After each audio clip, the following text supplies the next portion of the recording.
Bonjour, voici une vidéo qui entre dans le thème organisation et transformation de la matière et nous allons parler ici des ions.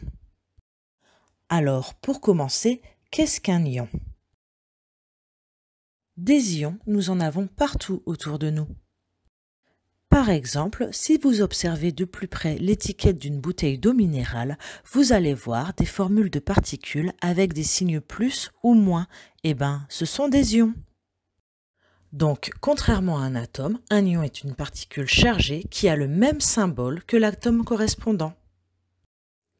Par exemple, l'ion Ca2+ provient de l'atome de calcium qui a pour symbole Ca, et l'ion Cl- provient de l'atome de chlore qui a pour symbole Cl. On remarque aussi qu'il existe des ions chargés positivement, comme l'ion Mg2+, et des ions chargés négativement, comme l'ion Cl-. On remarque également que certains ions proviennent de groupements d'atomes, comme HCO3-, SO4-, ou encore NO3-. On dit que ce sont des ions polyatomiques. Alors que d'autres proviennent d'un seul atome, comme les ions Ca2+, Na+, Mg2+, K+, ou encore Cl-. On dit que ce sont des ions monoatomiques. Alors pourquoi un ion est-il chargé? Pour l'expliquer, il faut repartir de l'atome et de sa structure interne. Je vous rappelle qu'un atome est constitué d'un noyau central qui contient des protons positifs et des neutrons neutres et qu'autour de ce noyau gravitent des électrons qui sont négatifs. Et comme un atome est toujours électriquement neutre, il possède autant de protons que d'électrons. Certains atomes sont capables de gagner ou de perdre des électrons. Regardons ce qu'il se passe dans ce cas.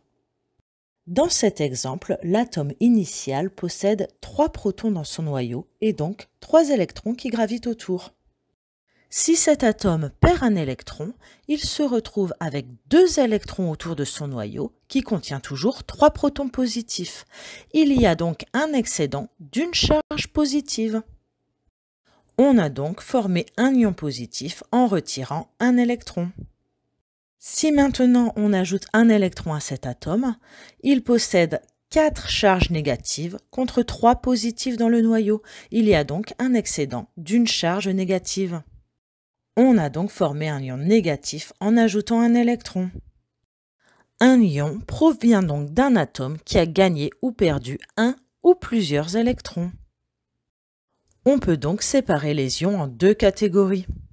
Les ions négatifs, qu'on appelle anions, et les ions positifs, qu'on appelle cations. Les anions proviennent d'atomes qui ont gagné un ou plusieurs électrons.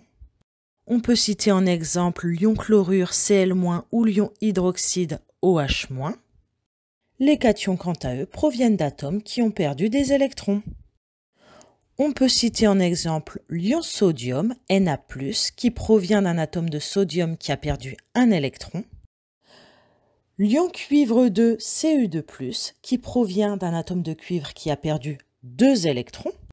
Ou encore l'ion fer 3, Fe3+, qui provient de l'atome de fer qui a perdu 3 électrons.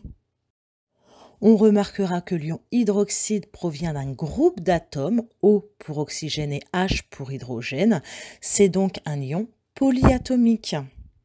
Alors que Cl-, Na+, Cu2+, et Fe3+, proviennent chacun d'un seul atome, ce sont donc des ions monoatomiques.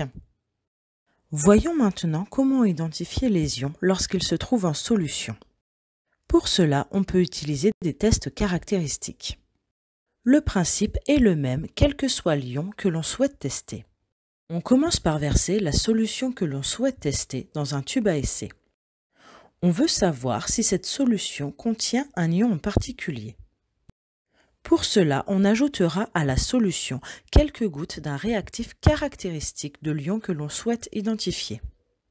Si rien ne se passe, le test est négatif. Cela veut dire que l'ion recherché n'était pas présent dans la solution. Si au contraire un précipité se forme, cela veut dire que le réactif a réagi avec l'ion que l'on recherchait. Le test est donc positif, l'ion était bien présent dans la solution. Voici un exemple de test caractéristique. La solution que vous avez devant les yeux contient des ions chlorure. Le réactif du test des ions chlorure est le nitrate d'argent. Et lorsque l'on ajoute du nitrate d'argent dans une solution qui contient des ions chlorure, on observe la formation d'un précipité blanc. Donc si on ajoute du nitrate d'argent à une solution et qu'un précipité blanc se forme, cela veut dire que cette solution contient des ions chlorure. Voici un tableau répertoriant quelques tests d'identification de certains ions, mais il en existe bien d'autres. Vous retrouvez ici le test des ions chlorure que nous venons de voir avec comme réactif le nitrate d'argent. Et également des tests pour d'autres ions. Vous remarquerez que pour ces trois ions, le réactif est le même, l'hydroxyde de sodium. Ce qui nous permettra de différencier un ion plutôt qu'un autre sera la couleur du précipité formé. Bleu pour les ions cuivre 2, vert pour les ions fer 2 et rouille pour les ions fer 3. Nous pouvons également démontrer la présence de certains ions par mesure du pH d'une solution. Je vous rappelle que le pH est une grandeur qui permet de donner une indication sur l'acidité ou la basicité d'une solution. En effet, si le pH d'une solution est égal à 7, on dit que la solution est neutre. Si son pH est plus petit que 7, cette solution est acide, alors que si son pH est plus grand que 7, la solution est basique. Eh bien, une solution acide contient une majorité d'ions hydrogène H+, alors qu'une solution basique contient une majorité d'ions hydroxyde OH-. Et une solution neutre est un équilibre parfait entre ions hydrogène et ions hydroxyde. Donc, si votre solution a un pH inférieur à 7, cela veut dire qu'elle contient forcément des ions hydrogène, et si son pH est supérieur à 7, elle contiendra donc des ions hydroxyde. Voilà, vous savez tout ce qu'il faut connaître en classe de 3e sur les ions. Je vous invite maintenant à aller faire votre QCM sur École Directe pour vérifier que vous avez bien compris.